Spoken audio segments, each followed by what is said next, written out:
Welcome to the Entrepreneurs Organization EO Wonder podcast, where we're all about sharing the stories of some of the most inspiring entrepreneurs around. I'm your host, Kalika Yap, and today I'm thrilled to bring you an interview with a guest who's truly made a mark in the tech world, Scott Cohen.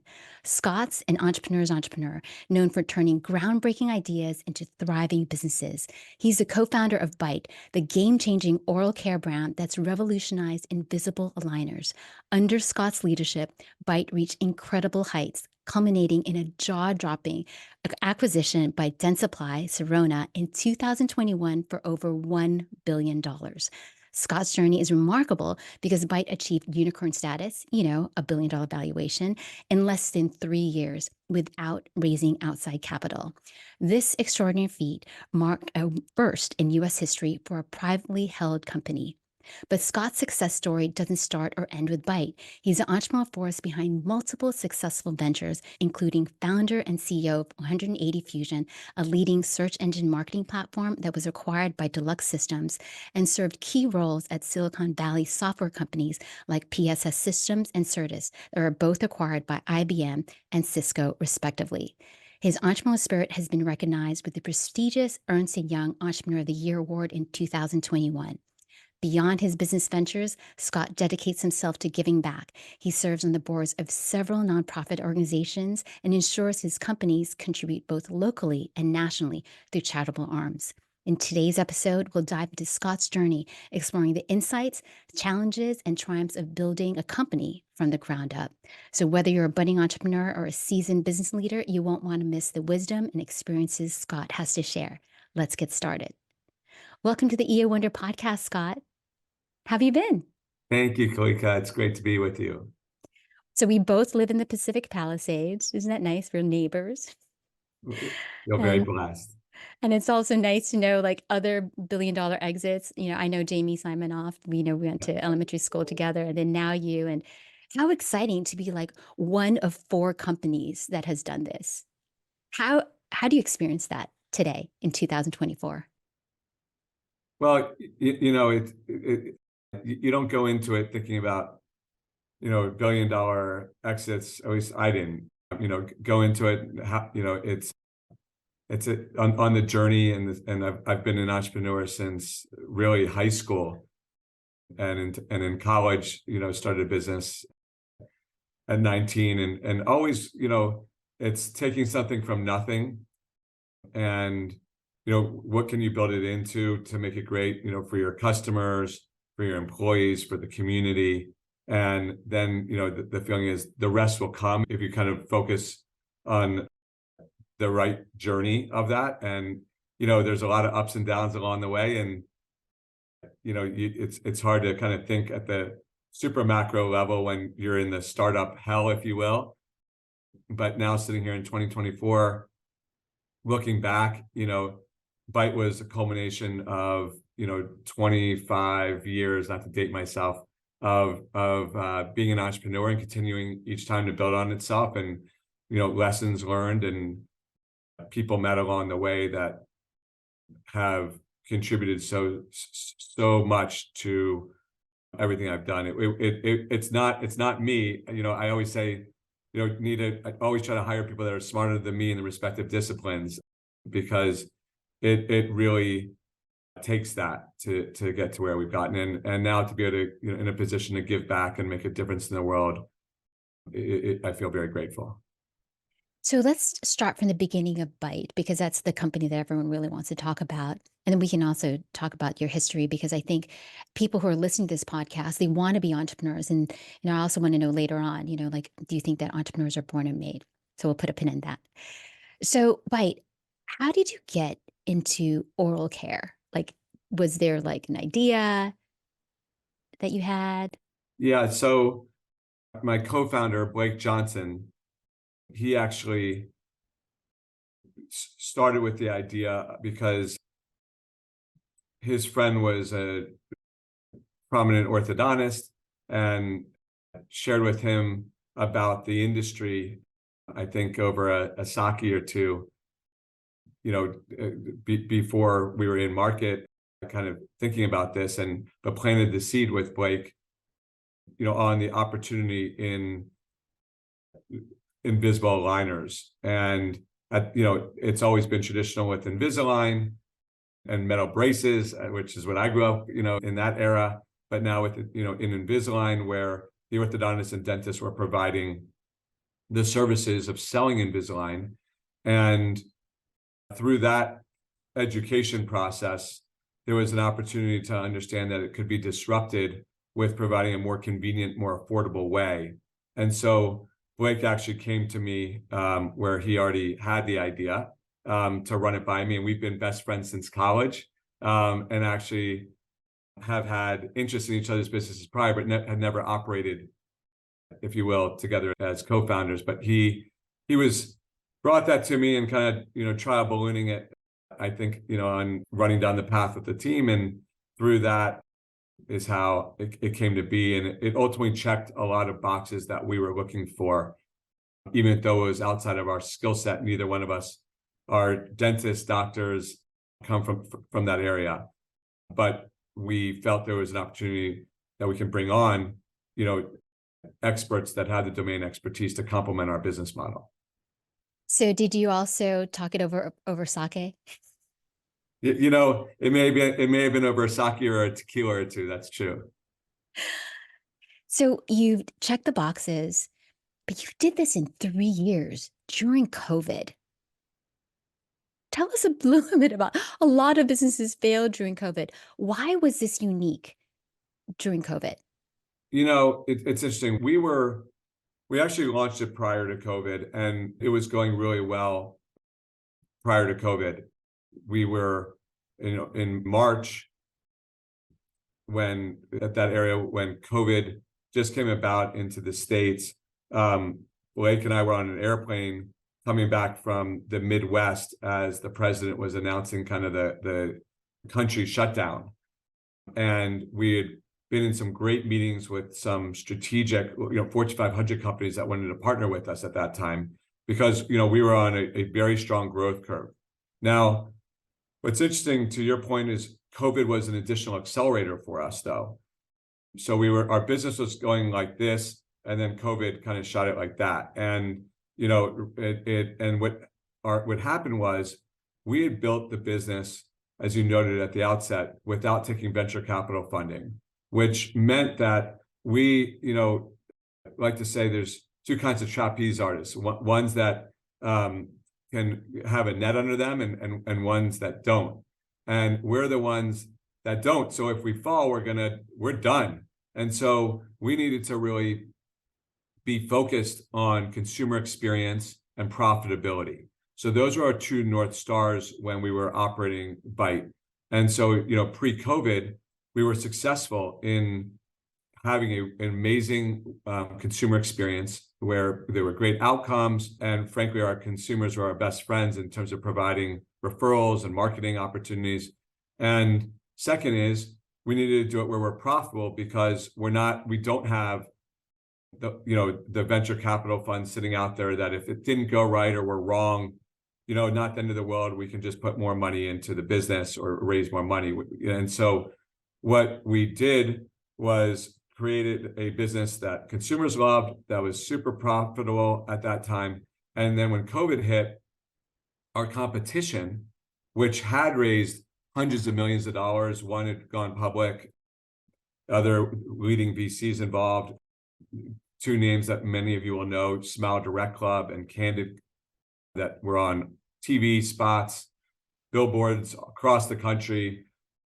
And in addition, Invisalign, all shut, basically were retracting when COVID hit. So our competition was retreating in their marketing. They started doing layoffs. They were regrouping because they had large retail fronts. They were spending a lot on channels for brand awareness. And Smile Direct Club and Candid were not profitable. And so they were burning money. So they went from kind of growth at all costs, kind of, mantra, if you will, to retracting. And at that time, we saw the strategic opportunity to then double down and, if you will, move from third, fourth gear into fifth gear overdrive. And so we doubled down and actually continued to hire and accelerated our hiring, during COVID. when our competition was laying off and pulling back. And what happened was, even though there are competition providing a similar product, our business models were completely opposite. And it really highlighted to us the value of proper unit economics, discipline to, if you will, our mantra is always, win the marathon, we may not win the sprint, but we'll control our own destiny. So while they were sprinting, and raising hundreds of millions of dollars, we were maniacally focused on how do we have our NPS scores be on the likes of Apple and Costco, forget the dental community. So that's what we were basing it on, and making sure that we were in position for when an opportunity like this happens, that we could grow and accelerate our growth. And, we took advantage of that opportunity there. And frankly, through COVID, it really highlighted the need where people were at home and on Zooms and looking at their smile, their confidence, insecurities, at, all those kinds of things. But it highlighted that. And so Byte was kind of in the pole position there. So you mentioned NPS score. I love that acronym, Net Promoter Score. Tell us a little bit about that. Net Promoter Score is nothing that nothing that I developed or our company developed. That's been around for a long time as a standard in measuring customer success. And so it's the sentiment that the consumer, your customer has in how they think about your product and brand. And so that's a universal Net Promoter Score. You can kind of look it up, and there's a whole algorithm to it. But at the very basic level, after selling a consumer a product, we ask them the question, would they refer someone else? What do they think of the product? And so they rate that on a 1 to 10 rating. And through that, you get to learn, where do you sit in the true customer feedback. And in dental, what we learned is that the sentiment wasn't very good in the oral care world. And so when we started Byte, one of our, KPIs was key performance indicators for the business, was to basically make sure that when we think about the Net Promoter Score, we want Apple and Costco to be our benchmarks, because both of those have always been industry standards. So when you think about, when you open that Apple package and get whatever it may be, your iPad, your laptop, your iPhone, what's your experience with that? Whether you're a kid, whether you're an adult, and so they've done a fantastic job. And so that was who we benchmarked, and we're proud to say we got there. And that was with world-class packaging, experience, over-indexing on experience, because at the end of the day, we know that if we have a high Net Promoter Score, those consumers in today's environment with social media and the reach that everyone has and the voices online could actually be our best marketers and deliver us, the most value. And so we're really proud to have amazing reviews that led to this acceleration. You talked a little bit about branding. I mean, I love the name Byte. Tell us a little bit about that. Byte turned out to be, it was right on point. Names, that name gurus say, if you can get a short name, 4 letters, that's not a curse word. Actually, 4 letters in a word, it sticks a little more, it's memorable.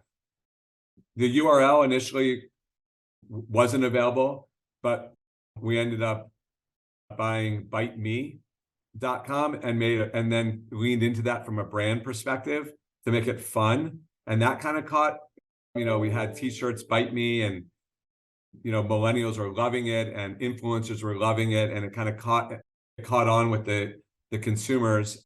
And so ultimately we were able to get Byte later on, the domain, but when we started, we used Byte Me, and actually that was a fun play on the brand. Yeah, I love it. And also because it's also a lot of technology behind it, and Byte also, the spelling of it, BYTE, also refers to you being a real tech company. And do you think that your experience being the founder and CEO of 180 Fusion, a search engine marketing platform, really also helped accelerate your growth, or it gave you a good foundation? One certainly educated me on digital marketing. We were a leader for small and medium-sized businesses at that time in providing a platform to enable small businesses that didn't have a chief marketing officer, if you will, to have a platform that would allow them to compete online. So as it relates to paid media, search engine optimization, social media management, I certainly, got a great education and had a great team that frankly educated me in a lot of ways over the course of those 5 years of building that and running that before we were acquired. And so I think we learn from each company, and experiences. But the reality is I'm not an expert in digital marketing. I hired people that I felt like were better than me at the various disciplines within the marketing, but certainly understanding what matters and the key performance indicators and being fluent in the business model around how to market allowed me to, I think, find the right talent and know the questions to ask and what we measure and how we measure it, because we are maniacally focused on data. Data gives us the answers to tell us where do we scale up? Where do we pull back? What are the opportunities? And so if we stay disciplined in the data from the market, that's probably the biggest takeaway that I can share. Diving a little bit more about that. What type of data? Because a lot of times people are like, it's all about the data, but they don't know how to analyze it. Yeah. What type, you were mentioning earlier your KPIs. Was it number of referrals? Can you give me an example of the data that you're collecting?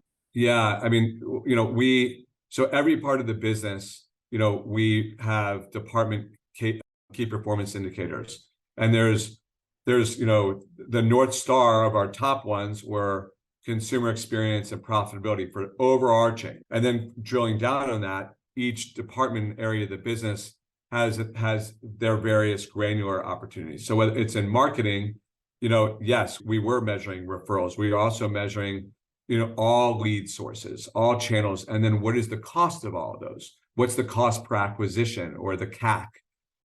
The cost per acquisition is super important to understand, because if you want to be profitable and you have your cost of goods sold, you have your operating costs, so you have these fixed costs in the business. There's the variable cost is the marketing. And then within the marketing, you may have some areas, let's say you're marketing on Google versus Instagram and Facebook, the meta platforms versus Snapchat, on digital or offline opportunities. Each one of those we're measuring with their own cost per acquisitions, own quality of traffic, referrals, all these different areas. So marketing is looking at that. And then we provide reporting dashboards. What we build early on when we start businesses, reporting dashboards, so that there's transparency across department from a top down and also bottom up, so that everyone understands, where we're at all times. And if you think about it, it's a little bit like a traffic light. Are we in the green, yellow, or red? And if we're in the yellow, let's keep an eye on that. If we're in the red, now at 911, we're just going to spend our time and dig in to try to solve. So it sounds like open book management, or was it just a dashboard? You shared all No, numbers. it was a dashboard, that you can then drill. We like to have kind of a top level dashboard that provides you kind of a top view from pie charts, graphs, et cetera, and then the ability to click in your respective department areas to go deep and then ultimately get to the raw data. And so we have someone that focuses on that full time for us. A lot of entrepreneurs use, operating frameworks like EOS, Entrepreneur Operating System. Did you use any type of framework to help run your business? We have kind of our OKRs, and that we've all come with different kind of backgrounds. At the end of the day, it's a little bit of form over function. I really support what our leadership team wants to do. At the end of the day, it's managing, like, what are those metrics, how we want to display them, go about the methodologies, as long as we're measuring and staying sober and unemotional about our decision path, so that it becomes very easy to make decisions if we're all grounded in where our North Star is, what do we care most about? And then then it's form over function. And I don't care about that. You mentioned a lot about people and the team and you working with your best friend because a lot of times when entrepreneurs have issues, it's because of people. How was it that you were able to work with your best friend Blake? Yeah. And also, how do you hire? How do we hire? Did I hear you? Yeah, but let's talk about Blake first because a lot of people have issues when they work, right? Because it's like a marriage. Yeah, yeah. Well, Blake and I go back to University of Arizona, where we both did our undergrad and so have the luxury of a few decades of relationship, and we couldn't escape each other if we tried now, and have kids that are similar ages and have been kind of watching each other along the way. Blake came up in the finance side of the house, and my background is more on the Silicon Valley tech and marketing side of the house. And so in many ways, complementary skill sets there, and we had interests in one another's businesses when we were bootstrapped in other businesses, and got to kind of, if you will, see each other from the outside in, not day to day. And when Blake, you know, had Byte and the idea and kind of started building that out and came to me about that, um, there was certainly no concern about the quality of person, integrity, trust, character, all the things that are super important, when building a business, of any business, right? And so all those boxes were checked, with a long history of knowing each other. So in many ways, the personal history, was super beneficial and allowed us to kind of focus on what we do best, which is different lanes in the business. So there's very little overlap, which I think allows kind of 1 + 1 = 3, and then, where you don't have to be like, well, should you do that or should I do that? I think that makes it for a good complement. I also hear too that personality types, like there's one that's a little bit more out in the front and someone's in the back. Like, does that also play around with your relationship? Is there a yin and yang Yeah, there component? is. That's well said. And I think that goes to the disciplines. Blake is, with a finance background, very strong from an operating model, managing the spreadsheets, the P&L, the balance sheets, and getting into all the different areas that really are critical to the managing profitability, as a bootstrap company, and has background in sales and in other aspects. But whereas I'm on the other side of the house, on the marketing and tech side, where so I think it does make for a nice yin and yang there, Kalika. That's so wonderful that that it works, and that you're still friends today because you hear so many nightmare stories about that. Like I remember when my dad was counseling me, and I wanted to bring on a partner too with Citrus Studios, and he was just like, "Learn how to do it yourself first," which is exactly what you did. You both had separate companies, and you were able to learn. It's not like you were learning together. Both of you had different companies, and then you came together uh, with your perspective skills. Is that right? That's right. And Yeah. I think, and both of us have been fortunate to have multiple exits, successful exits in different spaces when we did come together for this. And also through that, from a personnel perspective and hiring, we're able to bring to Byte people that were successful, with Blake before, and, others that I knew in my Rolodex. So I guess that's one of the positives of age. You build a good Rolodex of people that, that you've done right by, number one, have good relationships with, and then, still want to work with you. And so we each had that, that contributed to some of the hiring. But, to your earlier question on the hiring, and we feel like that at the startup stages, I would say the first 30 employees, if you will, we really try not to go outside of our network, meaning it's either, we know the person directly, and then we bring them on, and then someone that we bring on recommends someone else that they've worked with personally. So maybe Blake and I haven't worked with them, but one of our key lieutenants has. And so at Byte, I think that was a really key point, that we were able to build a leadership team that didn't have turnover, that we had trusted relationships with,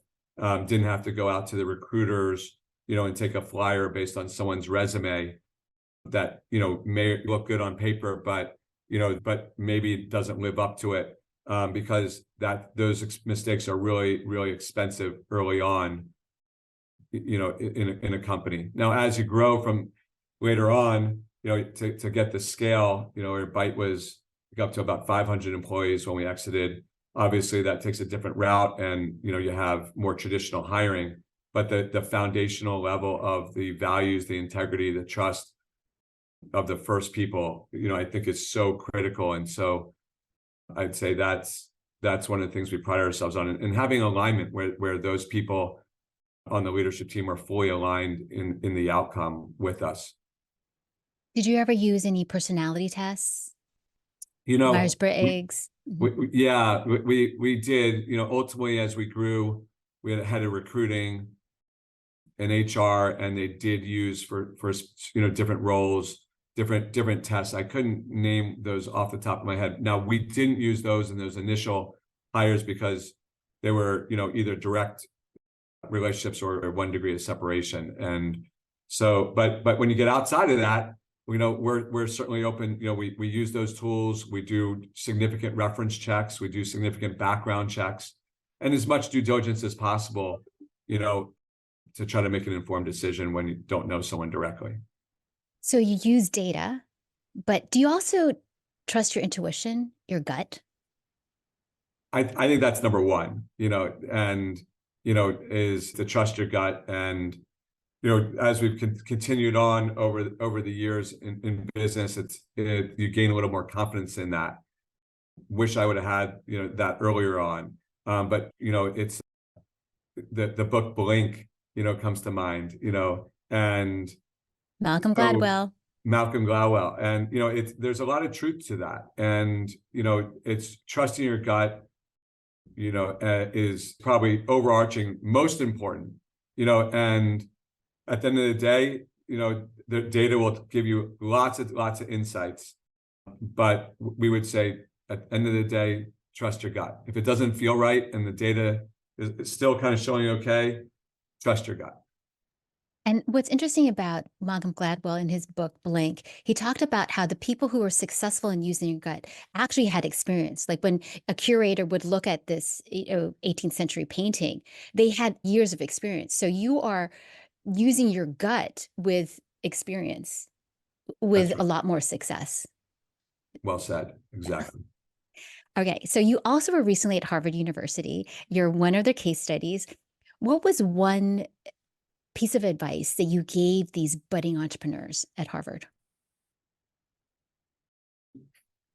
These are MBA students at Harvard Business School, well accomplished individuals that have, in most cases, been operating roles at companies. So they're not undergrads, that we were speaking to. It's at HBS, and it's always invigorating and energizing to be on campus, and you learn from the students just as much as they learn from us. But the advice that I like to share is believe in yourself. When you start something, there's going to be all the reasons it won't work. You're going to hear from all the people around you on why you shouldn't do something, and then the reality is you have to have blinders. If you believe in it, going back to trust your gut, but if you believe in it, you need to put the blinders on and ultimately block out the naysayers, because they're all naysayers. And those same naysayers, when you're successful, will come back around and be like, that was a great idea. I knew you'd be successful, and so I think that's number one, is what we try to get across. And number two is, I believe that at Harvard, you have a lot of smart students, and well accomplished, but that share that grit, from when I hire, is the number one thing. Do you have the grit? Being an entrepreneur requires grit. It's easy to say, it's hard to do.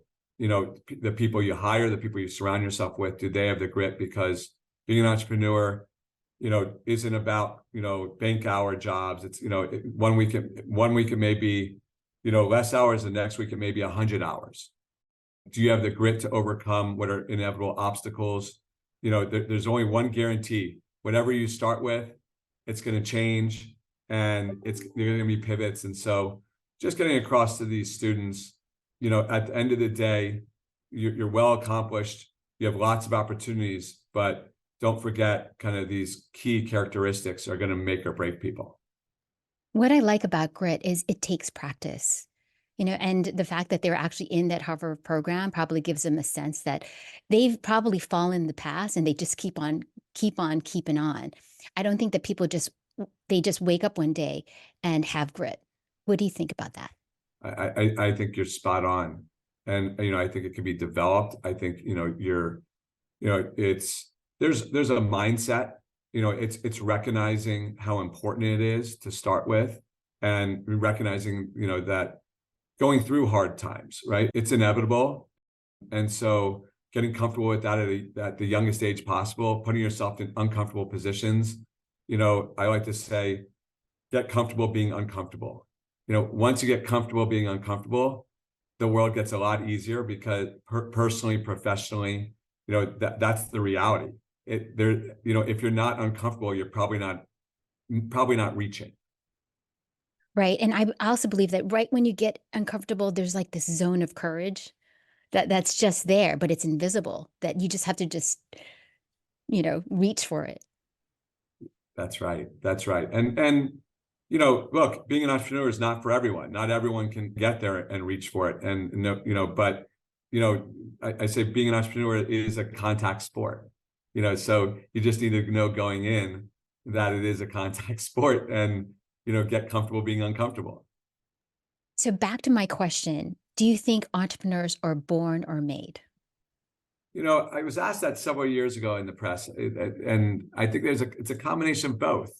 And I hate the cliche, it depends, but I think there's a combination of both. I think number one, the genetic side of it is there's some people that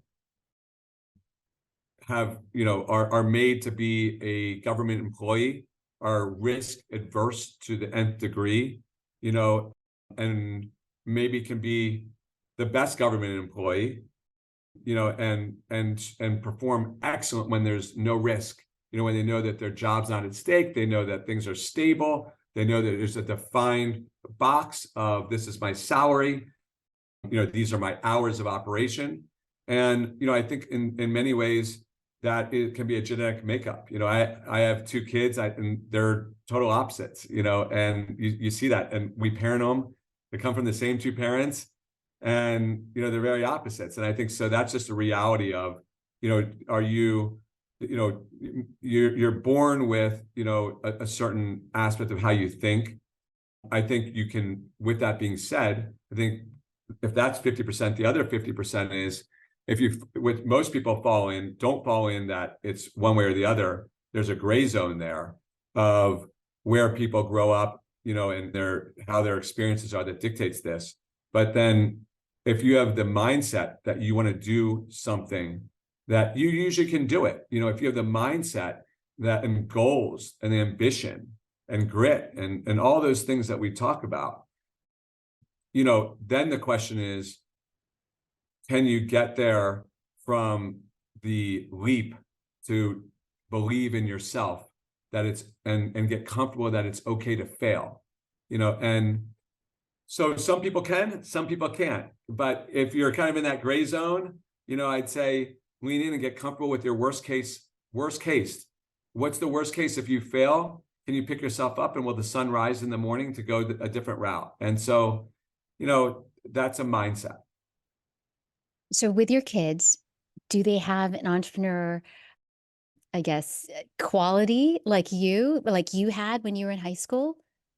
It's interesting, because I get, and TBD, as my kids are coming up, in the middle school to high school ages right now.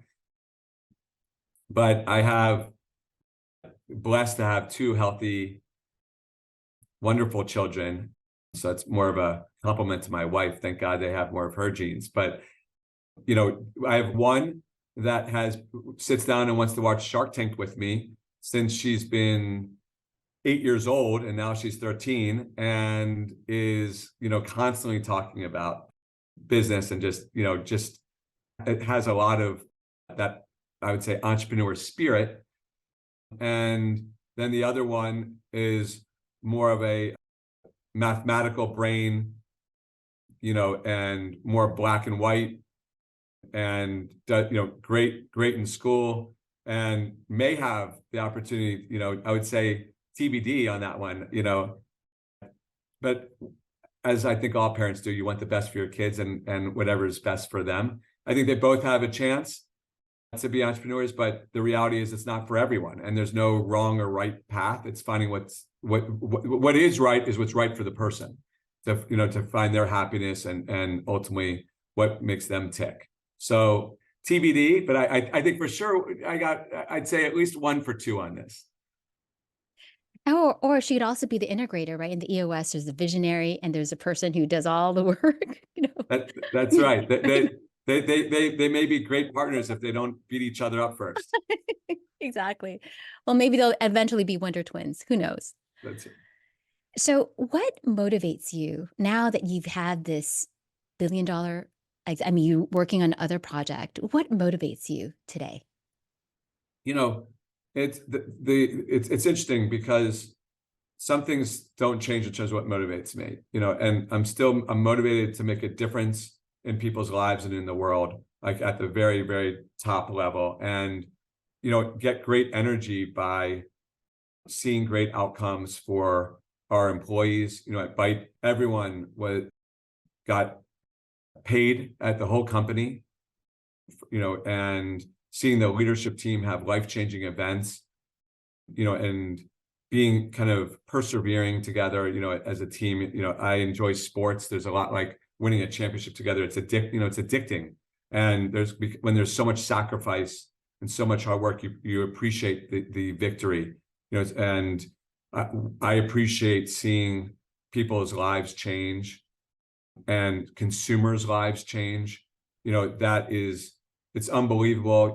We had letters, people writing in how high school students, we saved her from committing suicide because she literally was getting bullied about her teeth, and she tried to commit suicide. Her mom wrote a whole letter in, she wrote a letter in, and then we straightened her teeth, renewed person, as a senior in high school, and had self-confidence and a whole different trajectory, and you hear these stories, you can't help but like touch your heart, and making a difference in what we do. And then in the community, having a giving arm is the other piece that is exciting to wake up in the morning on. And for those that can't afford it, how do you make a difference in underserved communities, to give back? And we're proud to say I've always had that in all of my operating companies.